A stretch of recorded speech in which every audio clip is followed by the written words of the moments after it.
परीक्षित के जन्म की कथा महाभारत के युद्ध के समय की है। जब द्रौपदी को इस बात की जानकारी मिली कि अश्वत्थामा ने उसके 5 बेटों की हत्या कर दी है तो उसने अनशन करने की ठान ली। द्रौपदी ने प्रण लिया कि वह अपना अनशन तभी तोड़ेगी जब तक कि अश्वत्थामा के सिर पर लगी मणि उसे नहीं मिल जाती।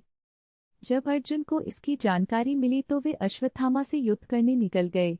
दोनों के बीच भयंकर युद्ध शुरू हो गया। अर्जुन को मौत के घाट उतारने के लिए अश्वत्थामा ने अपना ब्रह्मास्त्र निकाला।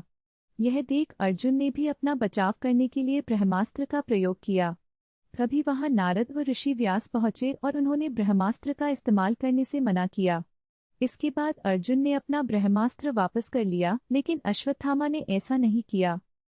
दरअसल अश्वत्थामा 5 पांडवों के कुल को नष्ट करना चाहता था, इसलिए उसने अपने ब्रह्मास्त्र की दिशा बदलकर अभिमन्यु की पत्नी जो कि गर्भवती थी उसकी ओर कर दिया।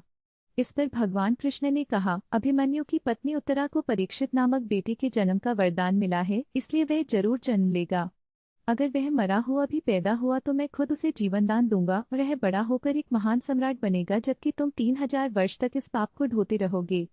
साथ ही हमेशा तुम्हारे खून से बदबू आती रहेगी और वह ऐसे ही बहता रहेगा।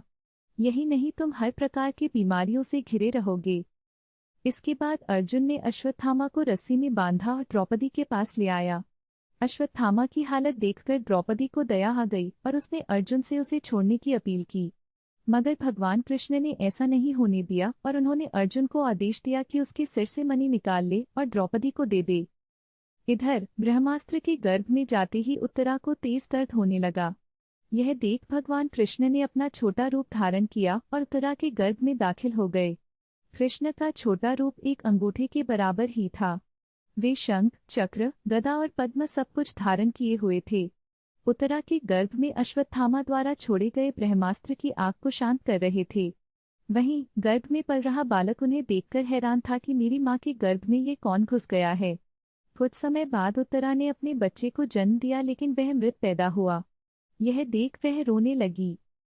उसने भगवान कृष्ण से कहा, ये नारायण, आपने तो कहा था कि मेरा बेटे पर ब्रह्मास्त्र का असर नहीं होगा और वह जीवित ही पैदा होगा।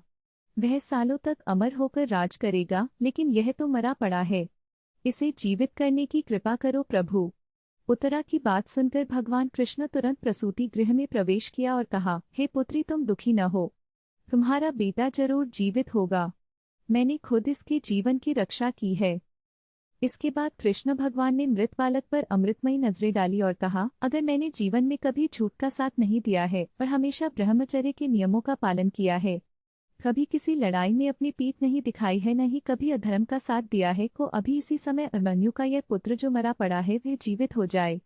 इतना कहने के बाद कृष्ण ने जब उस मृत बालक पर अपना हाथ डाला तो वह जीवित हो गया और रोने लगा।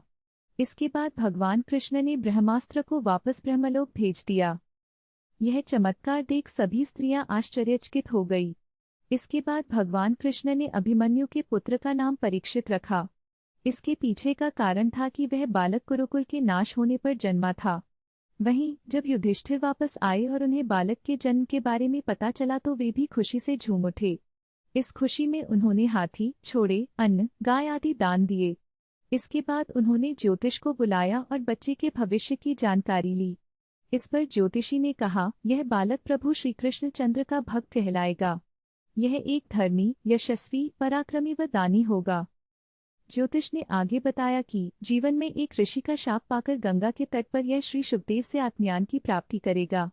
ज्योतिष की बात सुनकर युधिष्ठिर खुश हुए और उन्हें दक्षिणा देकर वहां से विदा कर दिया। कहानी से सीख। इस कहानी से हमें यह सीख मिलती है कि कभी भी किसी कार्य को छल कपट के साथ नहीं करना चाहिए। इससे हमारा बुरा ही होता है।